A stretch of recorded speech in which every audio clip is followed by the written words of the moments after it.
साथियों, सामान्य ज्ञान के इन 50 प्रश्नों के माध्यम से सामान्य ज्ञान के हर महत्वपूर्ण टॉपिक को कंप्लीट किया गया है। तो इन 50 क्वेश्चंस में से आज आपका टारगेट 20 से 23 का होना चाहिए। अगर 20 से 23 का आपका टारगेट यहां पर हो जाता है तो परीक्षा हॉल में आप बहुत ही शानदार परफॉर्मेंस करोगे। तो पहला प्रश्न आपकी स्क्रीन पर है कि भारत को कितने देशों की सीमा स्पर्श करती है। तो ऐसे कौन कौन से देश हैं जिनकी सीमाएं भारत के साथ लगी हुई है। आप सभी को पता है कि बांग्लादेश भी भारत का पड़ोसी देश है, पाकिस्तान भी है, चीन भी है, नेपाल भी है, म्यांमार भी है और अफगानिस्तान भी है। तो ये 7 ऐसे देश हैं जो भारत की सीमा को साथियों टच करते हैं, इसलिए आंसर आपका किस ऑप्शन के साथ जाएगा? ऑप्शन नंबर सी के साथ जाएगा। तो अगर आपका उत्तर यहाँ पर सी जा रहा है तो बिल्कुल करेक्ट भाई, बहुत बढ़िया, वेरी गुड क्लास। उसके बाद देखिए कि बाबा भाई यानी कि दादा भाई यहाँ पर होना चाहिए, दादा भाई नौरोजी को ब्रिटिश पार्लियामेंट के लिए कब चुना गया था? बहुत ही इंपॉर्टेंट क्वेश्चन है, आपके स्क्रीन पर बताने की कोशिश कीजिए। तो यहाँ पर आपको ध्यान रखना है 1892 में साथियों चुना गया था दादा भाई नौरोजी को ब्रिटिश पार्लियामेंट के लिए। नेक्स्ट नंबर का प्रश्न है कि विश्व का सबसे बड़ा महाद्वीप कौन सा है, आपसे पूछा जा रहा है। तो यहाँ पर अगर बात करें साथियों, आप लोग याद रखेंगे कि विश्व के कितने महाद्वीप हैं? तो साथियों 7 महाद्वीप हैं। कौन कौन से? एशिया महाद्वीप, अफ्रीका महाद्वीप, उत्तरी अमेरिका महाद्वीप और दक्षिणी अमेरिका महाद्वीप, अंटार्कटिका महाद्वीप, यूरोप महाद्वीप और ऑस्ट्रेलिया महाद्वीप। लेकिन यहाँ पर आपसे पूछा जा रहा है कि विश्व का सबसे बड़ा महाद्वीप कौन सा है? तो अपना एशिया महाद्वीप, यानी कि जहां पर भारत है जिस महाद्वीप में, एशिया महाद्वीप में, वही महाद्वीप साथियों सबसे बड़ा है, ये आपको ध्यान रखना है। चलिए, अगर बात करें जनसंख्या के हिसाब से भी ये सबसे बड़ा है और क्षेत्रफल के हिसाब से भी सबसे बड़ा है। सबसे छोटा कौन सा है? ऑस्ट्रेलिया महाद्वीप सबसे छोटा है। उसके बाद देखिए अगला प्रश्न है कि भारतीय संविधान में दल बदल कानून कौन सी अनुसूची में दर्शाया गया है? तो बताइए भाई। तो दल बदल कानून साथियों कौन सी अनुसूची में दर्शाया गया है? 10वीं अनुसूची में दर्शाया गया है। इसलिए अगर आपका आंसर यहाँ पर ऑप्शन नंबर बी के साथ है तो बिल्कुल करेक्ट है। उसके बाद देखिए एशिया का नोबेल पुरस्कार किसे कहा जाता है? बताने की कोशिश कीजिएगा आप सभी लोग, बताइए। चलिए, तो यहाँ पर आप लोग सबसे पहली बात आप लोग ध्यान रखेंगे कि एशिया का नोबेल पुरस्कार रमन मैग्सेसे पुरस्कार को दिया जाता है।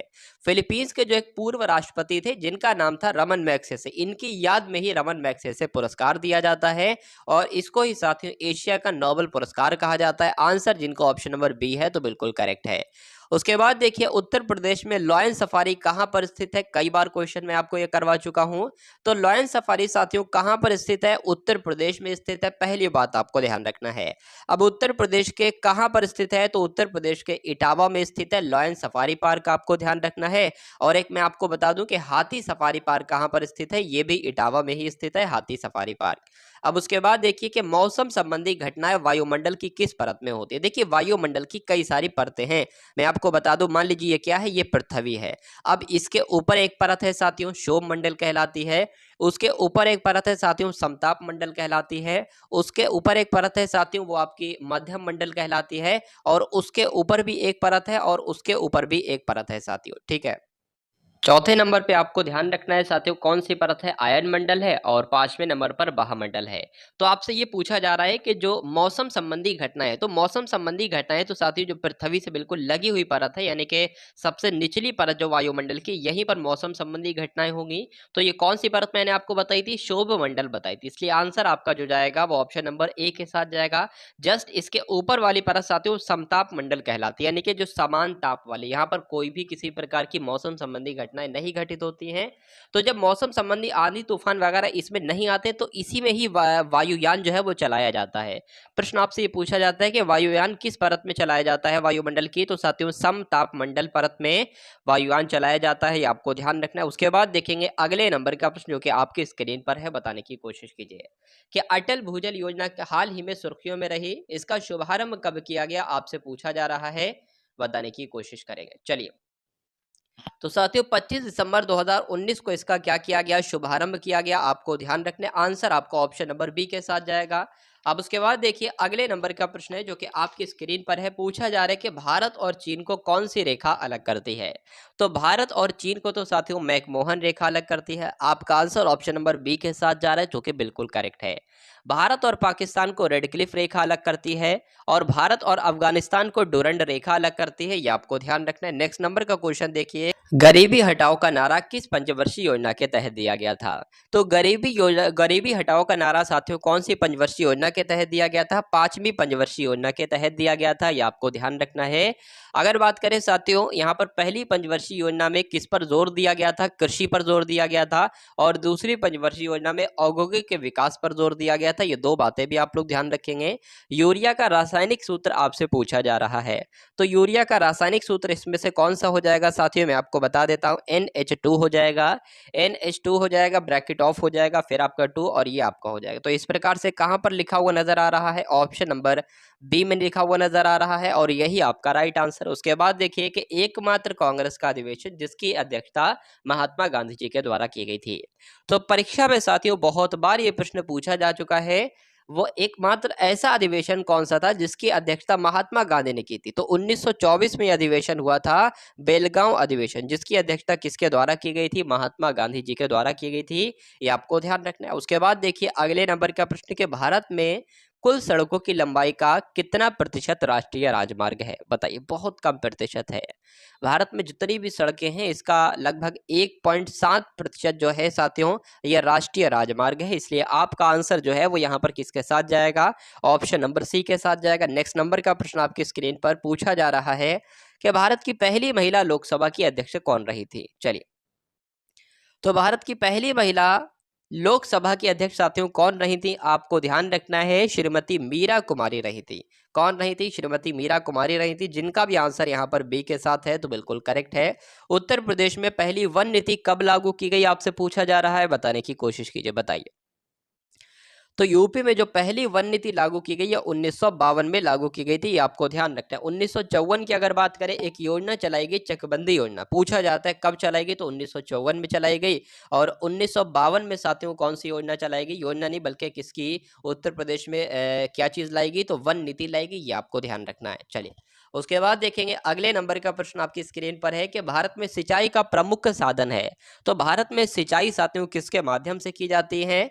किसके माध्यम से की जाती है? तो कुओं के माध्यम से की जाती है और नलकूप के माध्यम से की जाती है, इसलिए आंसर आपका जो जाएगा वो ऑप्शन नंबर डी के साथ जाएगा। ठीक है, सबसे ज्यादा आजकल इसी के द्वारा की जा रही है, नलकूप के द्वारा। भारत के प्रथम वायसराय कौन थे? आपसे यहाँ पर प्रश्न पूछा जा रहा है, इसलिए आपका राइट आंसर यहाँ पर साथियों क्या हो सकता है, जल्दी से बताने की कोशिश करेंगे। एक बार आप सभी लोग भाई क्लास को लाइक करके क्लास को एक बार शेयर अवश्य कर देंगे, तो फटाफट भाई क्लास को एक बार शेयर कर दीजिए आप सभी लोग। तो उम्मीद करता हूँ भाई क्लास को आप सभी लोग शेयर कर रहे होंगे। अगला प्रश्न जो आपके सामने है कि भारत के पहले वायसराय कौन थे? तो भारत के पहले वायसराय कौन थे? लॉर्ड कैनिंग थे, आपको ध्यान रखना है, इसलिए आंसर आपका ऑप्शन नंबर बी के साथ जाएगा। उसके बाद देखिए सार्क का मुख्यालय कहाँ पर स्थित है, सार्क का हेडक्वार्टर कहाँ पर स्थित है? अगर यहाँ पर बात करें साथियों सार्क की स्थापना कब हुई थी, तो 8 दिसंबर 1985 को सार्क की स्थापना ढाका में हुई थी।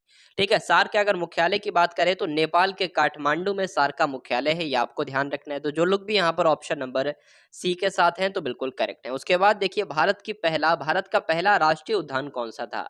भारत का पहला राष्ट्रीय उद्यान साथियों काजीरंगा राष्ट्रीय उद्यान, गिर वन्यजीव अभ्यारण्य, कान्हा राष्ट्रीय अभ्यान या जिम कॉर्बेट राष्ट्रीय उद्यान।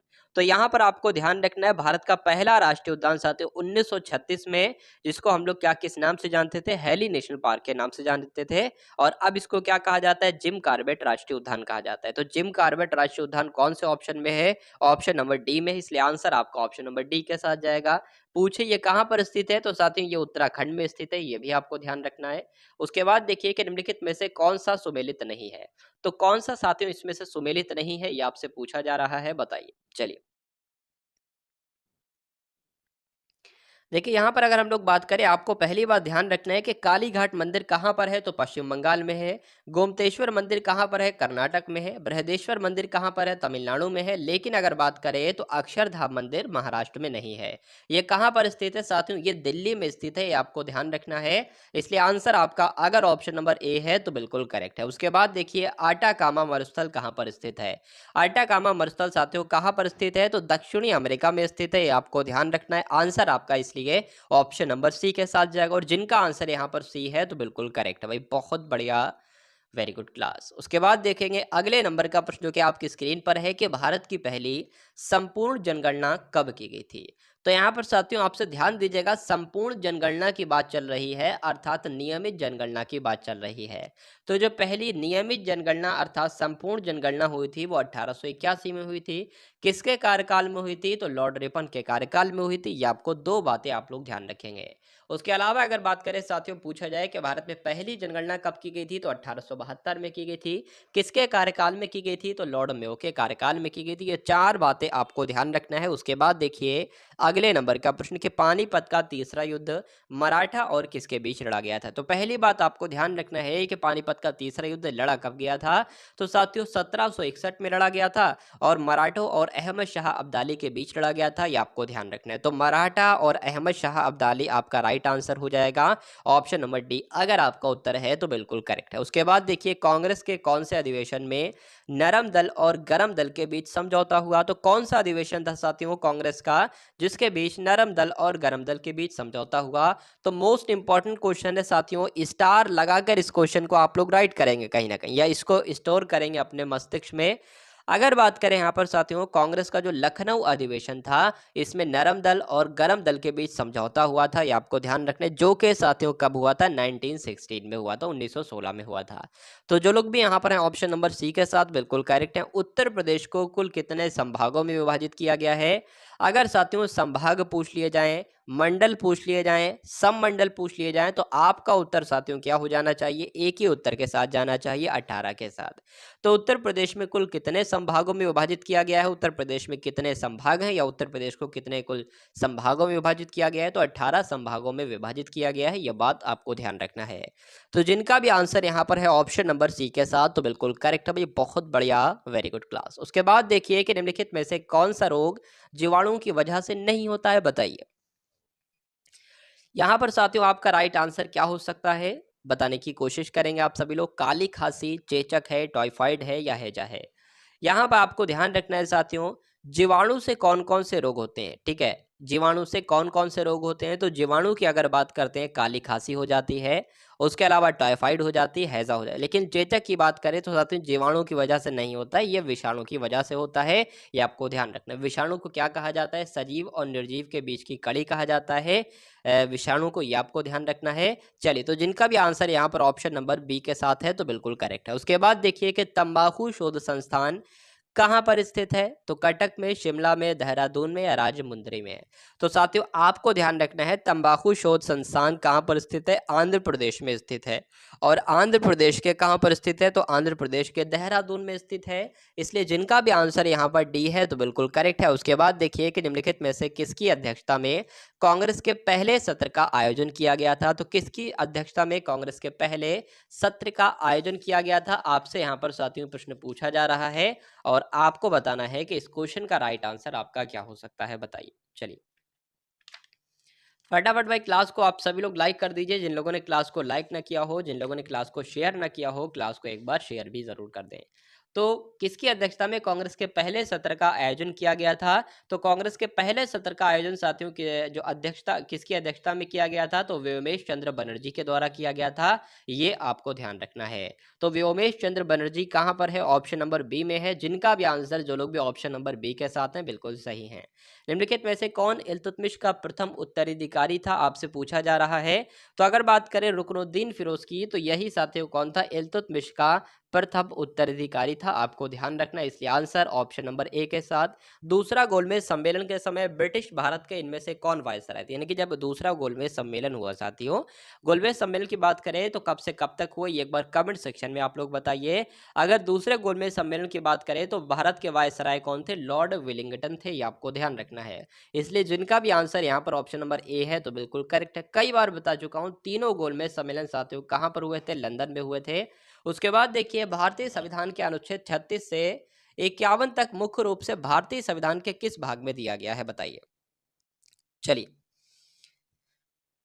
क्या होगा साथियों इस क्वेश्चन का बिल्कुल करेक्ट आंसर? यहाँ पर साथियों अगर हम लोग बात करें जो संविधान के अनुच्छेद 36 से लेकर अनुच्छेद 51 है, इसमें ये संविधान के कौन से भाग में दर्शाए गए हैं? तो भाग 4 में दर्शाए गए हैं, ये आपको ध्यान रखना है। और इसमें क्या चीज़ दर्शाई गई है? तो नीति निर्देशक सिद्धांत दर्शाए गए हैं, ये भी आपको ध्यान रखना है। अगली बात आपको ध्यान रखना है, ये कहाँ से लिए गए हैं? तो नीति निर्देशक सिद्धांत कहाँ से लिए गए हैं? आयरलैंड के संविधान से लिए गए हैं, आप लोग ध्यान रखेंगे। तो जिनका भी आंसर यहाँ पर डी था बिल्कुल करेक्ट था। भारत में विजय दिवस कब मनाया जाता है आपसे पूछा जा रहा है। तो भारत में विजय दिवस साथियों कब मनाया जाता है? 16 दिसंबर को कौन सा दिवस मनाया जाता है? 16 दिसंबर को साथियों विजय दिवस मनाया जाता है, इसलिए आंसर आपका जो है वो ऑप्शन नंबर बी के साथ है। जिनका भी आंसर बी है तो बिल्कुल करेक्ट है। गैलिना इनमें से किस धातु का अयस्क है आपसे पूछा जा रहा है। तो गैलिना जो है साथियों ये शीशे का अयस्क होती है। किसका अयस्क होती है? शीशे का अयस्क होती है, आपको ध्यान रखना है। आंसर आपका ऑप्शन नंबर बी के साथ हो जाता है। उसके बाद देखिए साथियों पूछा जा रहा है कि उत्तर प्रदेश विधान परिषद में कुल कितने सदस्य हैं? तो उत्तर प्रदेश की विधानसभा में कुल कितने सदस्य? साथियों अगर बात करें विधान परिषद की तो उत्तर प्रदेश में विधान परिषद है, कुल मिला के 6 राज्य ऐसे हैं जहां पर विधान परिषद है, ये आपको ध्यान रखना है। वो कौन कौन से साथियों राज्य हैं? तो बिहार है, महाराष्ट्र है, उत्तर प्रदेश है, उसके अलावा आंध्र प्रदेश है, कर्नाटक है, तेलंगाना है, यहाँ पर विधान परिषदें हैं। ठीक है, तो उत्तर प्रदेश में भी विधान परिषद मैंने आपको बताया। उत्तर प्रदेश में विधान परिषद में कुल कुल कितने सदस्य हैं साथियों? तो आपको ध्यान रखना है 100 सदस्य हैं, इसलिए आंसर आपका जिस ऑप्शन के साथ जाएगा वो ऑप्शन है ऑप्शन नंबर ए। उसके बाद देखिए कि गाजर निम्नलिखित पोषक तत्वों में से किसमें संबंध है, यानी कि गाजर में कौन सा विटामिन पाया जाता है? सिंपल सी बात आपसे पूछी जा रही है, बताइए। Vitamin A B C D कौन सा विटामिन पाया जाता है, बताने की कोशिश करेंगे। जल्दी से आपका राइट आंसर यहाँ पर क्या हो सकता है? चलिए, तो आप सभी लोगों को मालूम होना चाहिए कि विटामिन ए पाया जाता है गाजर में, और विटामिन ए कौन से ऑप्शन में है? ऑप्शन नंबर बी में है, इसलिए यही आपका राइट आंसर हो जाता है। अगर विटामिन ए की कमी हो जाती है साथियों किसी बॉडी में, तो उसको कई सारे रोगों से जूझना पड़ता है। रतौंधी हो सकती है, उसकी जो ग्रोथ पावर है वो रुक सकती है साथियों, और उसके अलावा एक जीरोपथैल्मिया रोग होता है वो भी हो सकता है। तो इसलिए आप लोग विटामिन ए की प्रचुर मात्रा अपने शरीर में रखिएगा। उसके बाद देखिए कि निम्नलिखित में से जैन धर्म के 23वें तीर्थकर कौन थे, आपसे यहाँ पर पूछा जा रहा है। तो जैन धर्म के साथियों 23वें तीर्थकर कौन थे, बताइए। अगर पहले तीर्थकर की साथियों बात करते हैं तो कौन थे, एक बार कमेंट सेक्शन में बताएंगे आप सभी लोग। 23वें तीर्थकर कौन थे? पार्श्वनाथ थे। और 24वें तीर्थकर कौन थे? महावीर स्वामी थे। इसलिए आंसर आपका किस ऑप्शन के साथ जाएगा? पार्श्वनाथ के साथ जाएगा, यही 23वें तीर्थकर थे। तो जिन लोगों का भी आंसर यहाँ पर ऑप्शन नंबर सी है तो बिल्कुल करेक्ट है। उसके बाद देखिए अगले नंबर का प्रश्न है कि फ्रीडम इन एग्जाइल नामक पुस्तक के लेखक कौन है, बताने की कोशिश कीजिए। तो दलाई लामा है, शेक्सपियर है, रविन्द्रनाथ टैगोर है, या लुई फिशर है। चलिए, तो यहाँ पर साथियों आपको ध्यान रखना है कि फ्रीडम इन एग्जाइल नाम की पुस्तक है, इस पुस्तक के लेखक साथियों दलाई लामा है, इसलिए आंसर आपका अगर है ऑप्शन नंबर ए के साथ तो बिल्कुल करेक्ट है। चलिए, उसके बाद अगर बात करें एक विलियम शेक्सपियर की पुस्तक के बारे में, आप लोग ध्यान रखेंगे द मर्चेंट ऑफ वेनिस है, ये बहुत पूछी जाती है। पोस्ट ऑफिस किसकी है? तो रविन्द्रनाथ टैगोर की है पोस्ट ऑफिस। और गांधी एंड स्टॉलिन किसकी है? तो लुई फिशर की गांधी एंड स्टॉलिन है। ये 4 बुक्स आपको ध्यान रखना है और उनके राइटर आपको ध्यान रखना है। शेरशाह के अंतर्गत तांबे के दाम और चांदी के रुपए की विनिमय दर क्या थी, आपसे पूछा जा रहा है। तो क्या थी साथियों? 1:64 या 64:1 इसको हम लोग कह सकते हैं, ये आपको ध्यान रखना है। उसके बाद देखिए अगला प्रश्न है कि तमाशा नृत्य साथियों किस राज्य में किया जाता है? महाराष्ट्र में, गुजरात में, उत्तर प्रदेश में, या आपका राजस्थान में, बताइए। देखिए यहाँ पर अगर हम लोग बात करें तमाशा नृत्य की, तो तमाशा नृत्य कहाँ पर किया जाता है? महाराष्ट्र में किया जाता है। महाराष्ट्र की जब भी जिक्र आता है तो मैं आपको बताता हूँ कि मिशन वात्सल्य कहाँ शुरू किया गया था? महाराष्ट्र में। मिशन ऑक्सीजन सेल्फ रिलायंस योजना कहाँ पर शुरू की गई थी? महाराष्ट्र में। ये भी आप लोग ध्यान रखेंगे। चलिए, उसके बाद देखिए 40वें नंबर का प्रश्न आपकी स्क्रीन पर है। पूछा जा रहा है कि ब्राजील की राजधानी कौन सी है? तो ब्राजील की राजधानी अल्मारा है, ब्राजीलिया है, नामपेन है, या नैरोली है।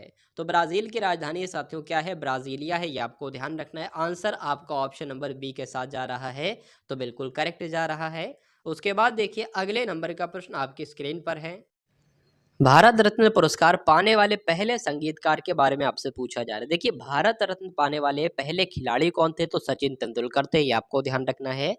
लेकिन यहाँ पर आपसे जो पूछा जा रहा है वो ये पूछा जा रहा है कि भारत रत्न पुरस्कार पाने वाले पहले संगीतकार कौन थे, तो इनका नाम था साथियों MS सुब्बालक्ष्मी। तो ये मोस्ट इंपॉर्टेंट क्वेश्चन है, इसलिए आप लोग यहाँ पर ध्यान रखेंगे इस क्वेश्चन के बारे में। आंसर आपका ऑप्शन नंबर बी के साथ जाएगा। वर्ष 2011 के अनुसार उत्तर प्रदेश में बाल जनसंख्या कुल जनसंख्या का कितना प्रतिशत थी। मान लीजिए अगर कुल जनसंख्या उत्तर प्रदेश में 100% थी, तो बाल जनसंख्या कितने प्रतिशत थी, ये आपसे पूछा जा रहा है। तो कितने प्रतिशत थी साथियों बाल जनसंख्या? 15.41% थी, ये आपको ध्यान रखना है। इसलिए आंसर आपका जो जाएगा वो ऑप्शन नंबर ए के साथ जाएगा, और जिनका आंसर यहाँ पर बिल्कुल आंसर ए है तो बिल्कुल करेक्ट है। चलिए उसके बाद देखिए अगले नंबर का प्रश्न है कि सिकंदर ने भारत पर उस समय हमला किया जब मगध पर किसका शासन था। तो सिकंदर ने जब भारत पर हमला किया था तो उस समय मगध पर किसका शासन चल रहा था, ये आपसे पूछा जा रहा है। महापद्म का या घनानंद का, शिशुनाग का या अजातशत्रु का।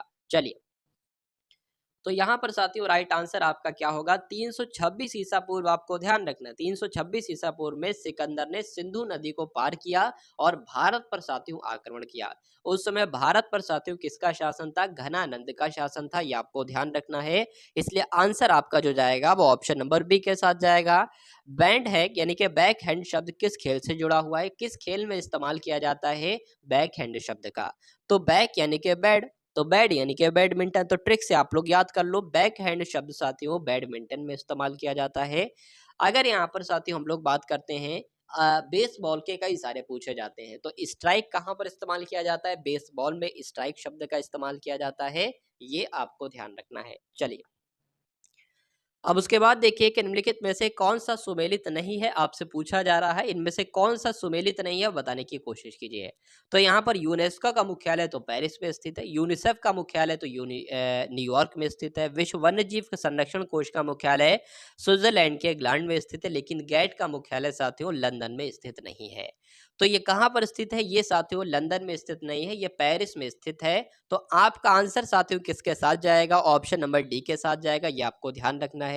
भारतीय संविधान की कौन सी अनुसूची भारत की भाषाओं से संबंधित है, बताने की कोशिश कीजिए। 7वीं अनुसूची, 8वीं अनुसूची, 9वीं अनुसूची या 10वीं अनुसूची, बताइए। तो भारतीय संविधान की कौन सी अनुसूची साथियों? 8वीं अनुसूची भारत की भाषाओं से संबंधित है, ये आपको ध्यान रखना है। कौन सी अनुसूची? 8वीं अनुसूची। तो जिनका भी आंसर यहाँ पर है ऑप्शन नंबर बी के साथ तो बिल्कुल करेक्ट है। उसके बाद देख लीजिए कि पेंच राष्ट्रीय उद्यान साथियों कहाँ पर स्थित है, आपसे पूछा जा रहा है, बताइए। यहाँ पर अगर हम लोग साथियों बात करें पेंच राष्ट्रीय उद्यान साथियों कहाँ पर स्थित है, बताने की कोशिश कीजिए आप सभी लोग, बताइए। तो मध्य प्रदेश में स्थित है, इसलिए आंसर आपका किस ऑप्शन के साथ जाएगा? मध्य प्रदेश के साथ जाएगा। अगर बात करते हैं मध्य प्रदेश की, तो मध्य प्रदेश के बहुत सारे राष्ट्रीय उद्यान आपसे पूछे जाते हैं। जैसे कि पूछा जाएगा कि बताइए पन्ना राष्ट्रीय उद्यान कहाँ पर है, तो मध्य प्रदेश में है। सतपुड़ा राष्ट्रीय उद्यान कहाँ पर है, तो मध्य प्रदेश में है। कान्हा राष्ट्रीय उद्यान कहाँ पर स्थित है, तो मध्य प्रदेश में है। और एक वन विहार राष्ट्रीय उद्यान भी आपको ध्यान रखना है जो कि मध्य प्रदेश में स्थित है। बांधवगढ़ राष्ट्रीय उद्यान कहाँ पर स्थित है, ये भी आपका मध्य प्रदेश में ही स्थित है। इतनी जानकारी आप लोग ध्यान रखेंगे। उसके बाद देखिए कि उत्तर प्रदेश के किस शहर को पूर्व के मैनचेस्टर के रूप में जाना जाता है, आपसे पूछा जा रहा है। तो उत्तर प्रदेश का लखनऊ, कानपुर, वाराणसी या आगरा, किसको पूर्व का मैनचेस्टर कहा जाता है? तो यूपी में एक शहर है कानपुर। आपको ध्यान रखना है ये कानपुर जो है साथियों पूर्व का मैनचेस्टर के रूप में जाना जाता है, इसलिए आंसर आपका ऑप्शन नंबर बी होगा। और एक मोस्ट इंपॉर्टेंट बात आपको ध्यान रखना है क्या, कि उत्तर प्रदेश की औद्योगिक राजधानी अगर आपसे पूछी जाए तो वो भी कानपुर है, ये आप लोग ध्यान रखेंगे। चलिए अगर बात करें साथियों चमड़े की राजधानी क्या है, तो चमड़े की राजधानी भी कानपुर है, उत्तर प्रदेश की औद्योगिक राजधानी भी कानपुर है, और कानपुर को ही पूर्व का मैनचेस्टर कहा जाता है। ये 3 गोल्डन पॉइंट आपको ध्यान रखना है। उसके बाद देखिए अगले नंबर का प्रश्न जो कि आपके स्क्रीन पर है। पूछा जा रहा है कि संसद के ऊपरी सदन में राज्यों और केंद्र शासित प्रदेशों द्वारा सीटों के आवंटन से संबंधित कौन सी अनुसूची है? तो कौन सी अनुसूची है साथियों, बताने की कोशिश कीजिए। संसद के ऊपरी सदन में राज्यों और केंद्र शासित प्रदेशों द्वारा सीटों का आवंटन 5वीं अनुसूची में किया गया है। तो 5वीं अनुसूची इस क्वेश्चन का बिल्कुल करेक्ट आंसर हो जाता है, यानी कि आंसर आपका ऑप्शन नंबर बी के साथ जाएगा। उसके बाद देख लीजिए कि संपत्ति का अधिकार क्या है, एक मौलिक अधिकार है, एक प्राकृतिक अधिकार है, या ये एक विधिक अधिकार है। तो संपत्ति का अधिकार साथियों क्या बन चुका है, एक विधिक अधिकार है, इसलिए आंसर आपका किस ऑप्शन के साथ जाएगा, ऑप्शन नंबर सी के साथ जाएगा। और जिनका भी आंसर यहाँ पर ऑप्शन नंबर सी है तो बिल्कुल करेक्ट है। तो ये थे साथियों सामान्य ज्ञान के 50 इंपॉर्टेंट क्वेश्चन आप सभी की परीक्षा के लिए। उम्मीद करता